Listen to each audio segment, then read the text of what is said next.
Hi guys, how are you doing? I'm going to share something with you that's very, very important. Drinking pure coconut water, fresh.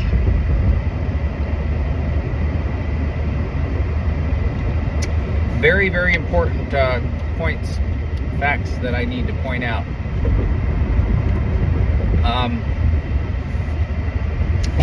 Please listen to me on this.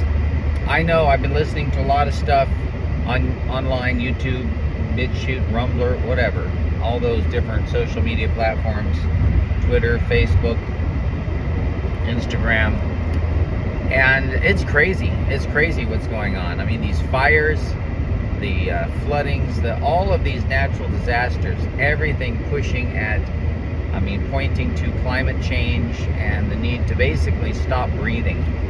We need to, as humans, stop breathing.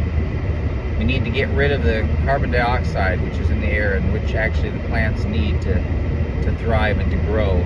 Got to get rid of that and make sure that people stop breathing. So, yeah, there's probably going to be another effort to put coverings over the orifices of the face so we can't breathe. I don't know what to say, I'm afraid to say anything, but yet God doesn't give us a spirit of fear, but love, joy, and peace, and a sound mind.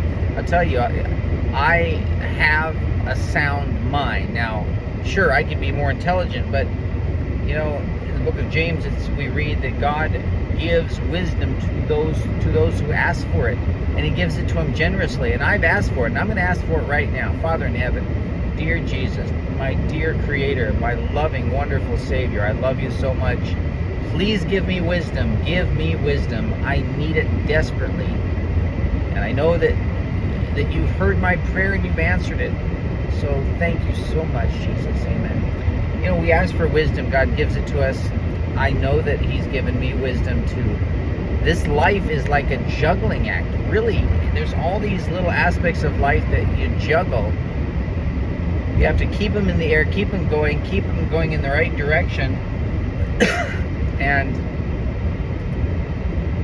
yeah, life is like a juggling act. You got to keep everything going in the right way, and you have to understand what's the workings of our government, the workings of our culture, the workings of our own family, so you can juggle everything properly to be not to benefit. That's not the point. The point is to survive partially. That's part of it. We don't want to perish, but to be blessed in a way that we can be used as a vessel for God. There's no other reason to be alive except to be alive for Him, Jesus, for God.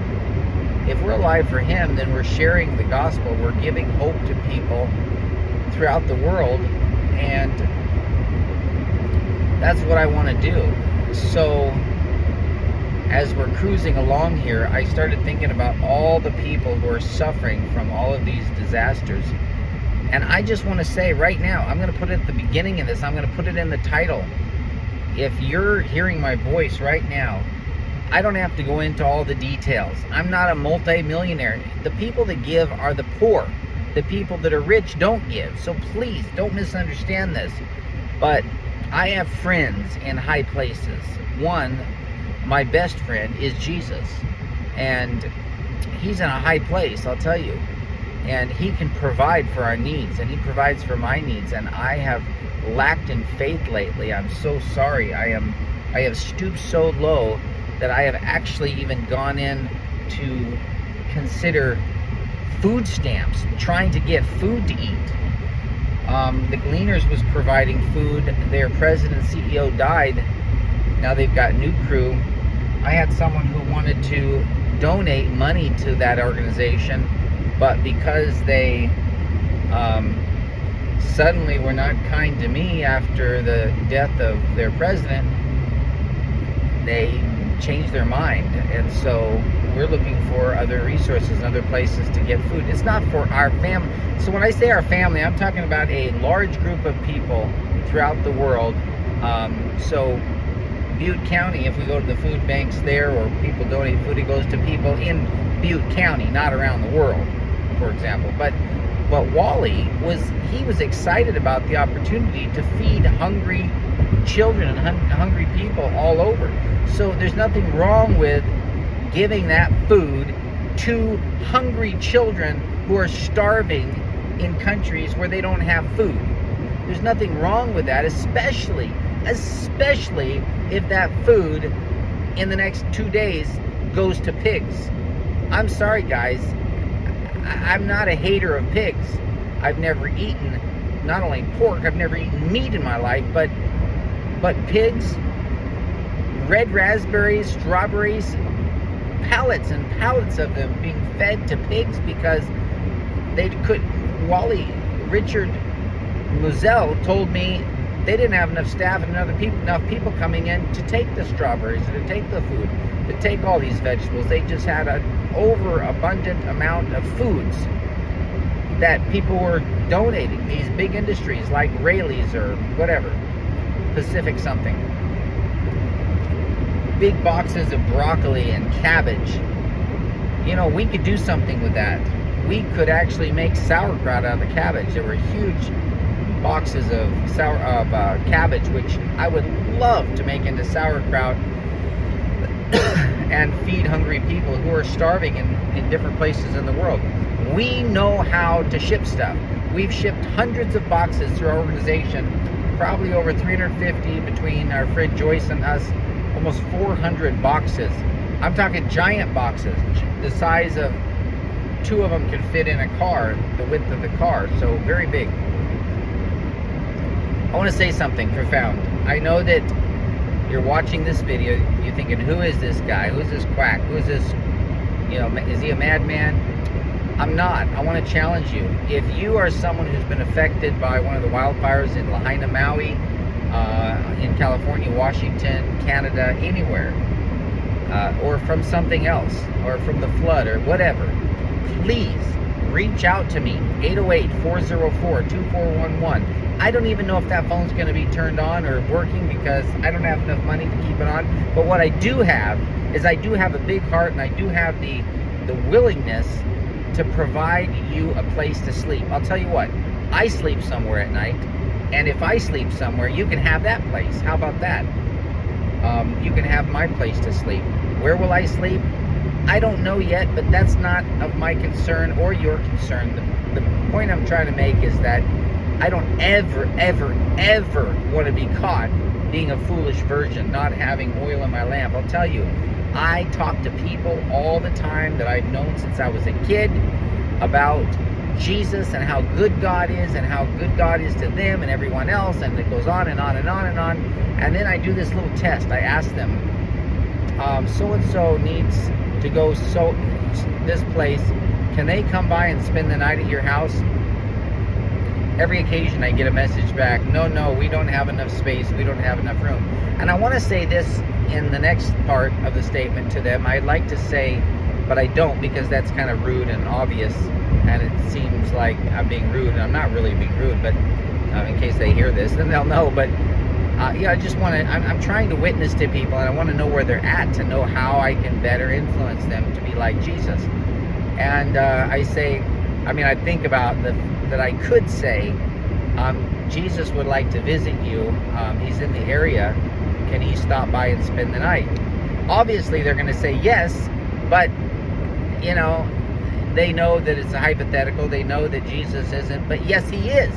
He is, and he's in that person, because Jesus said, what you do for the least of these, you do it for me. And it just drives me crazy, the hypocrisy in our so-called Christian groups, church groups, Adventist groups, any kind of Christian. It is absolute. I've seen it since I was a kid. I don't want to be a part of that, guys. I have been absolutely treated ruthlessly cruel in my churches, in the churches that I've been raised in and churches that I've gone to in that organization. So there are a lot of unkind people out there, and if I've been kind to you, come to me and tell me, reprove me, correct me. I want to apologize. I want to make it right. I do not want to be on the wrong side of things when Jesus comes. I'll tell you, if you need something, like my friend Seth, if you need a kidney, I offer a pastor that wasn't even nice to me I offered him one of my kidneys before, and it wasn't a match. But you know, I gave away my family inheritance to the Lord's work. I have had test after test in my life where it was suddenly like, wow, I have to make a decision. This is not an easy decision, because it means that I'm giving up a lot of money or a lot of comfort or a lot of security. But I thought, what comes first? That money or God? God. Even though it wasn't easy sometimes for me, it was easy in that it was an obvious choice, God or this. And I'm always going to choose God. You know, I struggle though in my life. I want to be like Jesus. I'm not perfect. I am struggling. I want to have the right attitude. Sometimes when things aren't going right and with people in our life, we want to get sarcastic, or we want to respond in a kind of in a way that would be not so good, off color, you know, trying to make a point or something. And that's why I don't say anything when they say that. I don't say, would you let Jesus come? He wants to visit you. Because that's obviously, you know, they're going to know they're in the wrong and that they just messed up.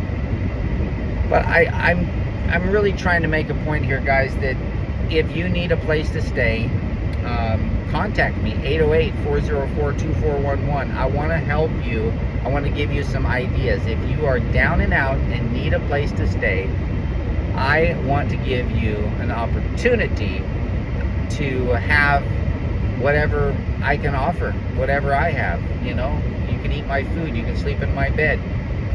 And my wife and I have slept on the floor most of our married life. We don't even sleep on mattresses usually. So please, guys, reach out to me. This message, I was suddenly inspired to make a video offering help to the people of the fire, especially Lahaina, Maui, where our ministry started. That really is, it's not a place, it's just an idea, it's just a concept.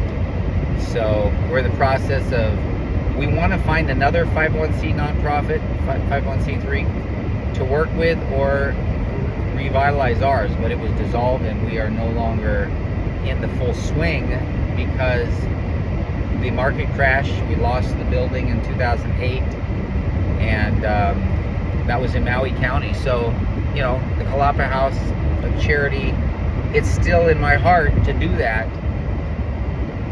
We rent a place here in California, and you know, I don't see why we couldn't make room for you who's hearing this. All right, so if you're interested, you need help, please give me a call. Again, 808-404-2411. All right, do I have food and housing and all that?